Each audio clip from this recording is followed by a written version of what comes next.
नमस्कार, मैं हूँ आरती और आप देख रहे हैं आवाज इंडिया, देश की भरोसेमंद आवाज। अब नजर डालते हैं हेडलाइंस पर। बीजेपी में बदलाव, नितिन नवीन बने अध्यक्ष, युवा नेतृत्व को मिलेगा बढ़ावा। बीजेपी और शिंदे शिवसेना गठबंधन के बीच मेयर चुनाव पर खींचा तान। अरविंद केजरीवाल का दावा, 2027 में गुजरात में होंगी सत्ता परिवर्तन। सुप्रीम कोर्ट ने न्यायिक सुधार याचिका की खारिज, कहा पब्लिसिटी स्टंट। और आतंकी संगठन लश्कर-ए तैयबा का नया खतरा, आमिर जिया ने कश्मीर और भारत को लेकर दी धमकी। अब खबरें विस्तार से।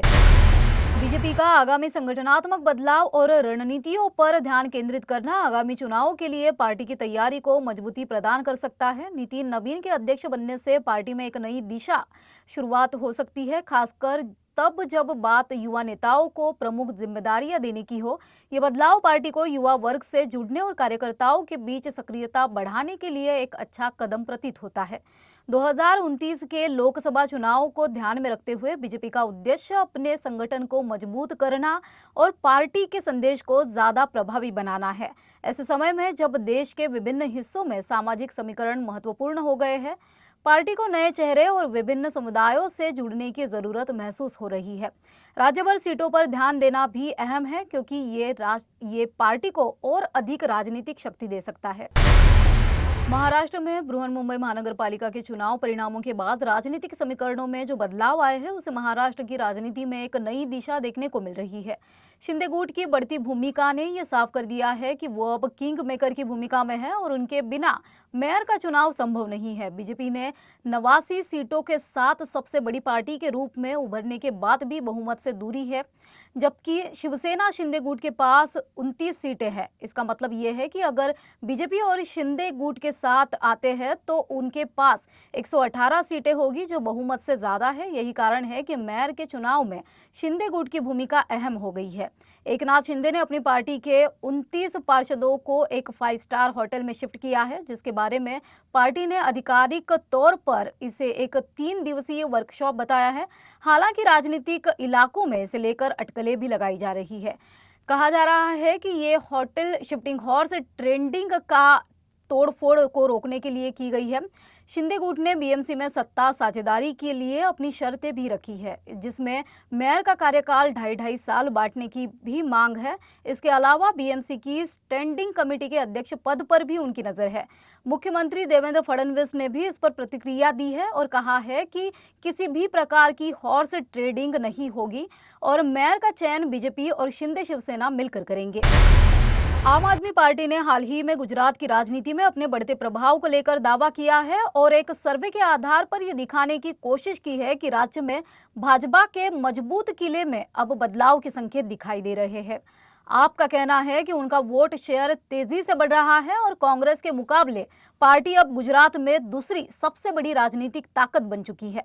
सर्वे के मुताबिक गुजरात में भाजपा का वोट शेयर अभी भी करीब 49.5% है, लेकिन आपका वोट शेयर अब 24.8% तक पहुंच चुका है, जबकि कांग्रेस का वोट शेयर गिरकर 17.3% रह गया है। 2022 विधानसभा चुनाव के बाद जहां कांग्रेस को 27% वोट मिले थे, पार्टी अब लगभग 10% और गिर चुकी है। आम आदमी पार्टी के राष्ट्रीय संयोजक अरविंद केजरीवाल ने अहमदाबाद में एक सम्मेलन में कहा है कि गुजरात में 2027 में सत्ता परिवर्तन होने जा रहा है। उनका मानना है कि अब गुजरात की जनता का डर खत्म हो चुका है और पार्टी आने वाले समय में सत्ता में आएगी। असम विधानसभा चुनाव 2026 में भाजपा की सत्तारूढ़ सरकार पूरी ताकत से मैदान में है, जिसमें मुख्यमंत्री हेमंत बिस्वा शर्मा और पीएम नरेंद्र मोदी भी प्रचार में सक्रिय है। इस चुनाव में भाजपा बांग्लादेशी घुसपैठ, असम की सांस्कृतिक धारा और विरासत को मुख्य मुद्दा बना रही है। दूसरी ओर विपक्षी पार्टी कांग्रेस असम में मुस्लिमों का प्रतिनिधित्व करने वाली पार्टियों से दूर रहकर अपनी रणनीति पर काम कर रही है। इस चुनाव से पहले कांग्रेस की स्थिति बहुत दिलचस्प है। कांग्रेस मुस्लिम वोटों को लेकर पहले से ही बहुत सतर्क दिख रही है और जैसे कि आपने बताया, पिछले बिहार चुनाव में भी कांग्रेस और आरजेडी ने ओवैसी की एआईएमआईए को गठबंधन में शामिल होने का प्रस्ताव खारिज कर दिया था। अब असम में बदरुद्दीन अजमल की एआईयूडीएफ ने कांग्रेस के साथ गठबंधन का प्रस्ताव दिया है, लेकिन कांग्रेस ने इसे नकारते हुए अपनी स्थिति स्पष्ट कर दी है। ये स्थिति कई मायनों में महत्वपूर्ण है। जहां एक और कांग्रेस मुस्लिम समुदाय को साथ लेकर चलने की कोशिश कर रही है, वहीं भाजपा अपने मुद्दों पर चुनावी मैदान में मजबूत स्थिति में है। शंकराचार्य स्वामी अविमुक्तेश्वरानंद के काफिले के साथ पुलिस का टकराव हुआ था। घटना के बाद से प्रदेश की राजनीति में हलचल मच गई है। समाजवादी पार्टी के अध्यक्ष अखिलेश यादव ने इस मामले की गंभीरता से निंदा करते हुए पूरी घटना की निष्पक्ष जांच की मांग की है, जिसमें शंकराचार्य स्वामी अविमुक्तेश्वरानंद को संगम में स्नान करने से कथित तौर पर रोका गया और उनके समर्थकों की पिटाई की गई। कांग्रेस पार्टी ने भी योगी सरकार पर निशाना साधते हुए आरोप लगाया है कि ये सरकार अपने समर्थकों के साथ अत्याचार कर रही है। कांग्रेस प्रवक्ता पवन खेड़ा ने नरेंद्र मोदी और योगी सरकार पर आरोप लगाते हुए कहा कि जो लोग मोदी के सत्ता में आने का कारण बने, उनके साथ इस तरह का व्यवहार किया जा रहा है। उन्होंने ये भी कहा है कि मोदी ने 12 सालों तक सत्ता में रहते हुए हिंदू समाज के मसीहा बनने का दावा किया, लेकिन अब उन्हीं के समर्थकों के साथ इस तरह का बर्ताव किया जा रहा है। पवन खेड़ा ने इस बात पर भी जोर दिया कि मोदी सरकार की ये कार्यशैली असंवेदनशील और दोहरा मापदंडों वाली है। जहां एक और भाजपा सरकार की आलोचना हो रही है, वहीं दूसरी ओर कांग्रेस और समाजवादी पार्टी जैसी विपक्षी पार्टियां इसका लाभ उठाने की कोशिश कर रही है। सुप्रीम कोर्ट ने न्यायिक सुधारों की मांग को लेकर एक याचिका दायर की गई थी, लेकिन कोर्ट ने इस याचिका पर सख्त टिप्पणी करते हुए इसे खारिज कर दिया। सीजेआई सूर्यकांत ने याचिकाकर्ता कमलेश त्रिपाठी से कहा कि इस तरह की याचिकाएं केवल पब्लिसिटी पाने के लिए की जाती है और इनमें कोई व्यवहारिकता नहीं है। कोर्ट ने साफ तौर पर कहा कि अगर आप न्यायपालिका में बदलाव चाहते हैं तो आपको इस तरह के पब्लिसिटी स्टंट से बचना चाहिए।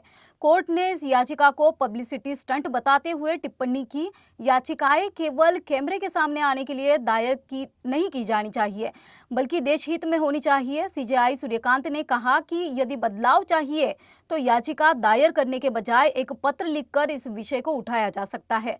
इसके अलावा कोर्ट ने इस मांग को भी नकारा कि हर मामले का फैसला 1 साल के भीतर किया जाए। सीजेआई ने बताया कि हर मामले को समय सीमा के भीतर निपटाने के लिए देश में इतना बड़ा इंफ्रास्ट्रक्चर और अदालतों की संख्या की जरूरत होगी, जो वर्तमान में संभव नहीं है।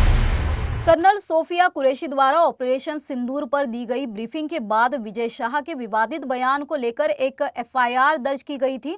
इसके बाद विजय शाह ने इस एफआईआर को रद्द कराने के लिए याचिका दाखिल की थी और मामले की जांच एसआईटी द्वारा की जा रही थी। इस केस में सुप्रीम कोर्ट ने मध्य प्रदेश सरकार के रवैये पर गहरी नाराजगी व्यक्त की है, क्योंकि एसआईटी ने मंत्री विजय शाह के खिलाफ अभियोजन की अनुमति के लिए राज्य सरकार से कई महीने पहले आवेदन किया था, लेकिन राज्य सरकार ने अब तक इस पर कोई निर्णय नहीं लिया। मुख्य न्यायाधीश सूर्यकांत ने इसे लेकर हैरानी जताई है और कहा है कि पिछले साल अगस्त से अब तक कोई फैसला क्यों नहीं लिया गया। इसके अलावा विजय शाह के वकील ने अदालत में ये दावा किया है कि उनके मुवक्किल ने माफी मांग ली है और वो जांच में पूरी तरह सहयोग कर रहे हैं, लेकिन कोर्ट ने उनके माफी के बयान को खारिज करते हुए कहा कि ऐसा कोई माफीनामा रिकॉर्ड में नहीं है। सीजेआई सूर्यकांत ने यह भी कहा कि विजय शाह की सार्वजनिक माफी सिर्फ कानूनी दायित्व से बचने के लिए दिखावा था और कोर्ट ने इसे मगरमच्छ के आंसू मानते हुए नकार दिया।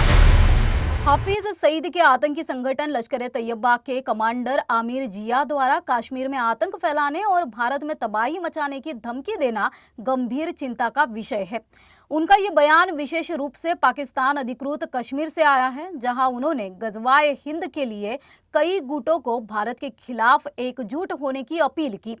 आमिर जिया ने इस दौरान भारत के खिलाफ बहुत ही विवादास्पद और आक्रामक बातें कही, जिससे ये स्पष्ट होता है कि लश्कर ए तैयबा अपनी आतंकवादी गतिविधियों को फिर से सक्रिय करने की दिशा में कदम बढ़ा रहा है।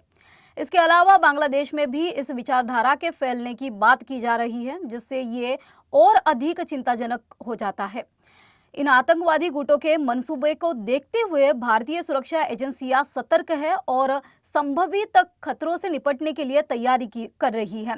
मई 2025 में ऑपरेशन सिंदूर के बाद भी इन आतंकी गुटों की गतिविधियां फिर से बढ़ी है और अब ये संगठन भारत में आतंकवादी हमलों को अंजाम देने के लिए नए सदस्य भर्ती कर रहे हैं।